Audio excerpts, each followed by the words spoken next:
right, if you share your home with a dog, you already know the feeling of constantly having a little shadow. In this explainer, we're going to dive deep and uncover the really fascinating evolutionary psychology behind why your dog sticks to you like absolute glue. Today, we're breaking down the exact science and the hidden evolutionary drivers going on inside the canine mind. Picture this, because it's a scenario almost every dog owner knows all too well. It's 2 a.m., and you get up to grab a quick glass of water.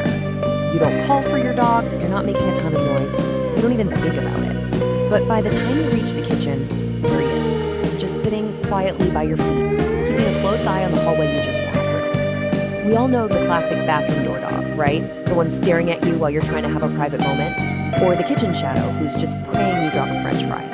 But as you look closer, you realize they aren't just maybe clinging, and they aren't just hoping for a midnight snack. So that brings us to a really fun question. Why are they actually following you? When your dog gets up the exact second you do, every single time without fail, a very old, very serious psychological trigger has just been flipped in the brain. Most of us just write this off. We say, oh, it's just a weird trait, or he's just needy. But researchers who study this stuff have discovered a psychological system at play here that is ancient, incredibly specific, and honestly, deeply profound. It turns out, your dog is fundamentally asking one simple question. Where is she going, and is it safe? See, your dog is constantly checking if their environment is secure. They're not following you just because they want something from you right that second. They follow you because, in their mind, your physical movement literally alters the safety dynamic of the entire room. Let's look at the science of safety for a second, because the canine bond actually mirrors human-child development in some pretty crazy ways. Developmental psychologists have a term for this. They call it a secure base. It's the exact same concept used to describe a toddler playing at a park, the one who keeps glancing back at their mom and dad every few seconds. That kid isn't scared. It's actually the opposite. The parent's presence is what makes the whole world feel safe enough to explore in the first place. Well, researchers at the University of Veterinary Medicine in Vienna decided to test this exact developmental psychology concept on dogs using a really clever puzzle toy that had a hidden treat inside. And the contrast here is absolutely wild. When the owner was just silently sitting in the room, the dogs didn't just feel calmer, they actively tried harder. They explored boldly, really going after that puzzle. But when the owner was absent, or even when they swapped the owner out for a stranger standing in the exact same spot, the dogs just gave up faster.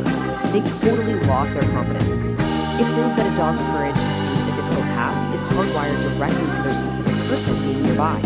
A total stranger just couldn't provide that same invisible safety net. This connection actually goes way back. Back in the 1970s, psychologist Mary Ainsworth designed the famous strange situation test to study how human babies bond with their parents during brief separations. Years later, animal behaviorists adapted this exact same test for dogs, and the results? Strikingly similar to human toddlers. When an owner left the room, dogs showed real, genuine distress, whining, pacing, waiting by the door. And while a stranger could offer a little bit of comfort, it just wasn't the same. Fast forward to today, and research clearly shows that when you reunite, dogs actively seek contact, they lean in, and they stay close almost exclusively to their owners. They do it to reconfirm, okay, our specific bond is still intact. So the crucial point is, what exactly is your dog looking for? When they're shadowing you from room to room all day long, what data are they actually gathering? Well, the research highlights 4 main things they're tracking. First up, departure signals. Dogs are literal masters at reading tiny rituals, picking up keys, putting on shoes, or even just the specific way you snap your laptop shut. By following you, they make sure they aren't caught off guard if you suddenly leave. Second, and this one is mind-blowing, they are actually syncing their heart rate to yours to track your emotional state. Studies have found that during quiet time, a dog's physiological state often predicts shifts in their owner's mood. They're regulating right alongside you in real time. Third, they're staying near where safety lives. Remember that secure base? Staying close to you means staying close to what makes the world manageable. And finally, yeah, it's a practical bet. You are the absolute most rewarding presence in the house. The best things in life, meals, walks, playtime, they all happen right near your feet. Now, we do need to take a quick step back here and be honest, because not all following is exactly the same, and treating it all like it is kind of does our dogs a disservice. We really need to understand the nuances between different attachment styles.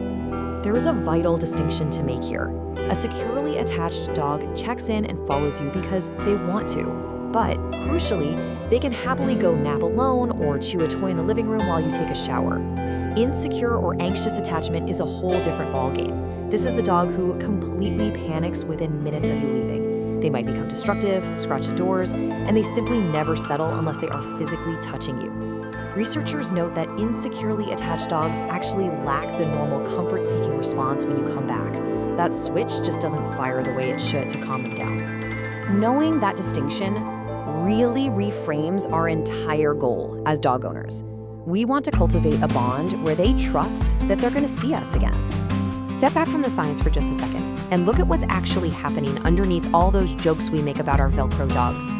Without any language, without negotiation, and really without you having to do anything specific to earn it other than just showing up day after day, somewhere in a brain the size of a fist, your dog has decided that you, not the really comfortable couch, not the sunny spot in the yard, you are the absolute safest place in the entire world. They don't know what your job title is, they don't know what's stressing you out at work, they just know the world feels a whole lot more bearable when it moves with you. This isn't neediness. It's truly one of the most sincere forms of trust that exists anywhere in nature, shaped by thousands of years of evolution. So the next time your kitchen shadow gets up the exact moment you do and follows you to the mailbox or down the hall, just look at them. Appreciate that beautiful evolutionary bond. Remember, they aren't just checking if you'll feed them. They're checking if the world is still safe. And you are their world's ultimate safety signal. Which leaves us with a pretty big question. If your dog is looking to you to know if the world is okay, what kind of energy are you projecting back to them?